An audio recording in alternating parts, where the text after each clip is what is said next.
Hello student, welcome back to our channel as a learn. বিগত 24 তারিখ থেকে এবং বিগত 10 তারিখ থেকে আমাদের ডাব্লিউবিজে এর আন্ডারে অনেক পরীক্ষাগুলোর যে পরীক্ষাগুলো আছে প্রত্যেকটা পরীক্ষারই ফর্ম ফিল আপ শুরু হয়ে গেছে। তোমরা যারা পরীক্ষা দিতে চাও এই বছর 2026 সালে জুন মাস থেকে অনেক পরীক্ষা শুরু হয়ে যাচ্ছে। তো যারা চাইছো এই বছর যারা উচ্চ মাধ্যমিক পরীক্ষা দিয়েছো অথবা বিগত হয়তো 2025 সাল কি 2024 সালেও যারা উচ্চ মাধ্যমিক পরীক্ষা দিয়েছো অথচ মেডিকেল সেক্টর বা প্যারামেডিক্যাল বা হেলথ অ্যালাইড কোনো কোর্সে অ্যাডমিশন নিতে চাইছো, তারা ডেফিনেটলি এই পরীক্ষাগুলোর ফর্ম ফিল আপ শুরু করে দাও। এবং ফর্ম ফিল আপ করার সময় একটা জিনিস ভালো করে দেখে নেবে, যেখানে তুমি অ্যাপ্লিকেশনটা করছো কোনো একটা সাইবার ক্যাফে হতে পারে বা নিজের মোবাইল ফোন থেকে হতে পারে বা নিজের বাড়িতে কোনো কম্পিউটার সিস্টেম বা ল্যাপটপ থেকে যদি অ্যাপ্লাই করো, তাহলে একটু খুব ভালোভাবে এবং সাবধানে অ্যাপ্লিকেশন গুলো করবে। তার কারণ আমরা দেখেছি অনেক ছাত্রছাত্রী আছে যারা এই সারা বছর প্রিপারেশন করার পরে এই পরীক্ষার আগে যে ফর্ম ফিল আপটা হয় এই ফর্ম ফিল আপে কোনো না কোনো সিলি মিস্টেক বা ছোটখাটো ভুল করে দেওয়ার কারণে তারা কিন্তু পরীক্ষাতেই বসতে পারে না। তো তাদের সারা বছরের কষ্ট বা মেহনত পুরো প্রিপারেশন কিন্তু ওই একটা ছোট্ট ভুলের কারণে নষ্ট হয়ে যায়।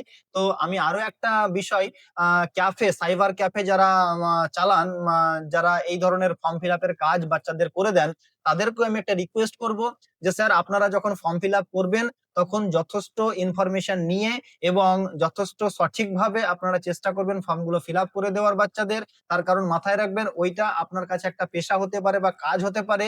তার জন্য হয়তো আপনি একটা সামান্য পারিশ্রমিক নেন, আমরা জানি খুব ভালো করে। কিন্তু একটা কথা মাথায় রাখবেন, আপনি যে ফর্মটা ফিল আপ করছেন সেটা একটা ক্যান্ডিডেটের 1 বছর কি 2 বছরের মেহনতের একটা জায়গা, যেখানে তার কেরিয়ার ডিপেন্ড করছে, তার ভবিষ্যৎ ডিপেন্ড করছে। তো সেই ফর্মটা খুব সাবধানে এবং ধৈর্য ধরে এবং মনোযোগ সহকারে ফর্মটা ফিল আপ করে দেবেন, যাতে কোনো ছাত্রছাত্রীর ছোট থেকে ছোটতম ভুল যেন না হয়। আর সেই ভুলের জন্য যাতে তারা পরীক্ষায় বসতে না পারে, এরকম যেন কোনো সিচুয়েশন তৈরি না হয়। তো যারা চাইছো এই পরীক্ষায় বসতে, তারা যেখান থেকে পারবে সেখান থেকে অ্যাপ্লিকেশন গুলো করে নাও। শুরু হয়ে গেছে অ্যাপ্লিকেশন। এবং আমি সাইবার ক্যাফেদেরকে রিকোয়েস্ট করছি যে আপনারা যখন অ্যাপ্লিকেশন গুলো করবেন তখন একটু সাবধানে বাচ্চাদেরকে করে দেবেন, কারণ অনেক বাচ্চা আছে যারা জানে না কিভাবে অ্যাপ্লাই করতে হয় এবং তারা জানে না কোথায় কি লিখতে হয়, তারাই কনফিউজ থাকে। তো সেই ক্ষেত্রে আপনারা যেহেতু এক্সপার্ট, হয়তো কাজ প্রফেশনালি করেন, সেহেতু একটু ঠিকঠাক ভাবে তাদের অ্যাপ্লিকেশন গুলো প্লিজ করে দেবেন। আর একটা, যারা অ্যাপ্লাই করতে চাইছো তারা অলরেডি ডাব্লিউবিজেই এর অফিসিয়াল ওয়েবসাইটে গিয়ে সেখান থেকে তোমরা লিংক পেয়ে যাবে, রেজিস্ট্রেশন তারপরে অ্যাপ্লিকেশন সাবমিট করার লিংক। সেখান থেকে তোমরা অ্যাপ্লিকেশনটা করে নিতে পারো। আর এই পরীক্ষার জন্য যারা প্রিপারেশন করনি বা প্রিপারেশন এখনো পর্যন্ত শুরু করনি, তারা চাইলে আমাদের কোচিং এর সঙ্গে যোগাযোগ করতে পারো বা বাড়ি থেকে পড়াশোনা করা শুরু করো, অথবা যদি বাড়িতে কোনো সমস্যা হয় তাহলে আমাদের কোচিং এর সঙ্গে যোগাযোগ করে নিজের প্রিপারেশনটাকে স্টার্ট করে দাও। এখনো হাতে 2 থেকে 3 মাস আমাদের সময় রয়েছে, সেহেতু আমরা চাইলেও এখনো আমরা ভালো করে প্রিপারেশন করে পরীক্ষাটায় বসতে পারি।